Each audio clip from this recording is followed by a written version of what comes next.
What is happening, guys? Welcome to the next episode of the test tank. What are we doing today?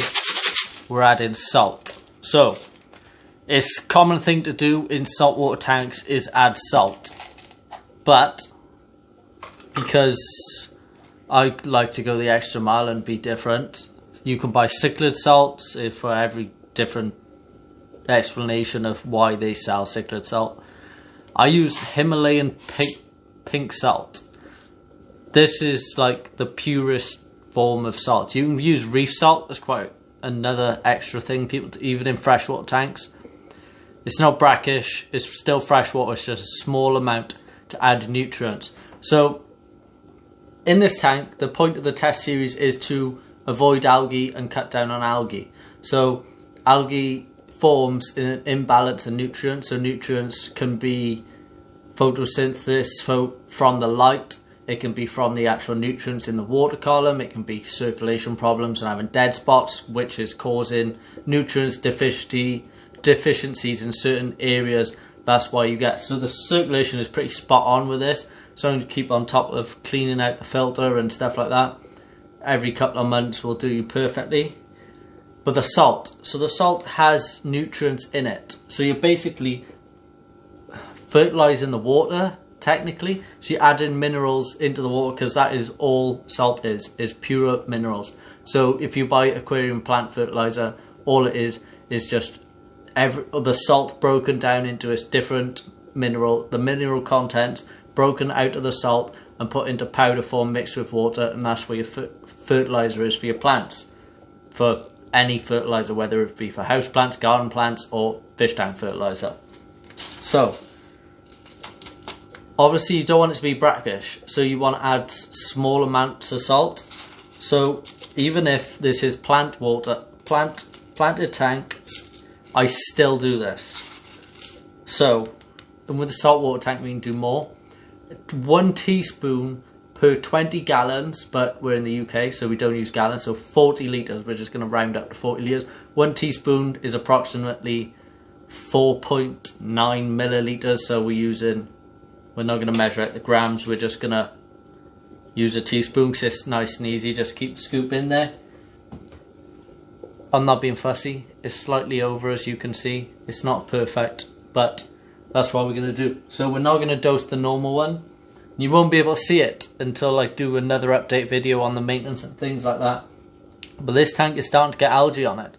But every week I'm going to do a video on what I do maintenance wise, how I clean the rocks and stuff like that. This, all I do is scrape the rocks, 50% water change, exactly the same on both. Stir the gravel round, don't touch the filter, don't touch anything. It's basically just to clean the rocks, change the water, that's all you need to do. And clean the glass, obviously, sorry. But we're adding salt, so we're adding the minerals. And why, I forgot to say, why are you adding minerals? You don't want to, algae is an imbalance of nutrients. So if you have too many, too little, or something like that. Obviously, we have no plants in here. Well, we do. We have the refugium in here. But even in this one, you have nothing to take out. That's why you need to do so frequent water changes. So important to do frequent water changes. I would more than happily do 2-3 water changes on these tanks every week. But one, that's impractical. And selfishly, is to help the business, my personal business out, which is aquarium maintenance company, not a promo. Your fish guy, check it out.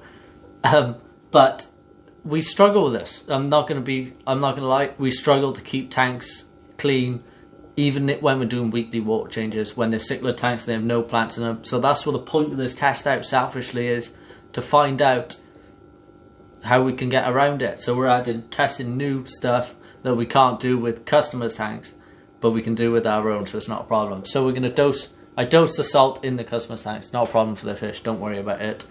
Snails, we're going to find out, I haven't tried that yet, but should be fine. This basically is recommendation from a big YouTuber, which I will not name because he didn't want to bring it out himself because he didn't do enough testing, there's a clue. But I'm going to show it because it's all about learning for everyone, all of us. So myself for the business and for all of you. So all I'm going to do, I'm holding this teaspoon up for way too long. We're not going to mix it with water and worry about that.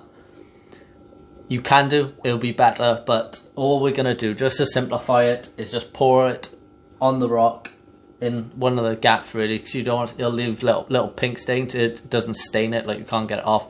You just, where the salt breaks down and the minerals evaporate out of it, you can see it. So all we're going to do is just put it directly in the tank like that. You can see it's at the front. Missed the rock completely, but don't worry about it, honestly. So that is a dose that is too much.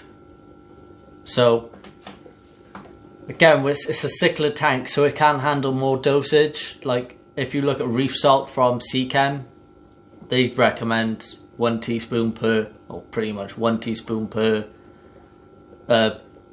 40 litres. This is 10 litres, so it's 4 times the dose. But we are dosing it with African cichlids, and even though it is a cichlid salt, they're dosing what I've tested in plant tanks, the same dose what they recommend works in there. We're not trying to turn it brackish, we're just trying to get the mineral contents in it, so you probably won't see it, but it's starting to break down now. I'll give a close-up of that one day, probably on the Instagram story, so check us out on Instagram. So it is going to dose, but as I said, we're testing it. So if the fish are happy with 4 times dosing, we can take that to other tanks. You can use it in your own tanks. If the fish are fine with it, perfect. Maybe we have to redo it. Maybe it's too much and the snails die, or the fish are struggling with it. I don't know, but I think it's going to be okay, to be honest. It'll be interesting to see how the moss does with it in the refugium. But yeah, fresh water with salt, it does work. Pink Himalayan rock salt is full of minerals. If you look up what's in like the content, chemical makeup of it, there's like 30-40 minerals in it that you'll buy in your plant fertilizer, and there's even more in it. So we're gonna let that sit and then see how the snails handle it. I think the fish will handle it just fine, and we're putting nerite snails in it as well. No, I changed my mind on that. We're putting trumpet snails in there, so we'll see how they do with it. Nerite snails will be just fine with it, no problem. But we want the Malaysian trumpet snails to stir up the gravel, that's why we're putting them in there.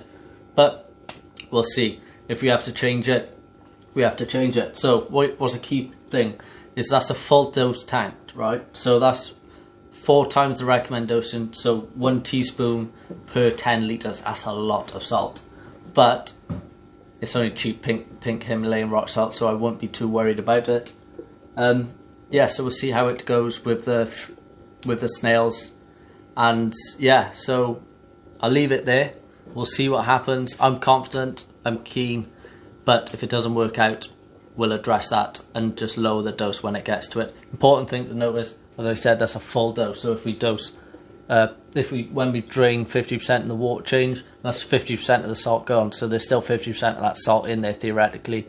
So you want to do a half dose when you do 50% water change. Do 100% water change, you want to do a full dose, etc. If you do 25%, you want to do a quarter dose. Not teaching you how to do maths. There we are. I'll leave it there.